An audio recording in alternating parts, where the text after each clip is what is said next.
So over here I have a piece of 40 thousandths material that's previously been coated with weld-through primer, and I've traced this way. I wanted to have the straightest edge be the one that's at the top, so I've turned it around, traced this out here, and I'm about to cut that out. I've got it clamped to just a easily movable workbench, and I'm going to use this 3-inch cutoff tool from Harbor Freight, which works really great for very fast work. When I want precision final cuts, I will often use a smaller Dremel tool-like thing. That's also a cheap tool. It's like a $20 tool. I don't use an actual Dremel tool because I burn those out in no time. So next thing I'm going to do is cut this one out and weld it and put it in place.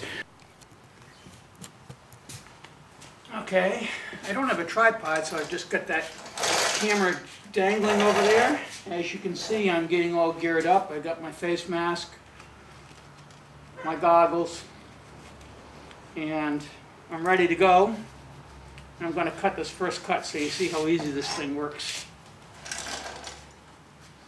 Doesn't work out well, I won't upload it. So here you go. Need a little bit better light. See what I'm doing. That's better. That's better.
Okay, I've got eye protection, gloves, a mask, and earplugs. So I try to keep myself protected as much as possible. That's the first cut. Woo! It's hot.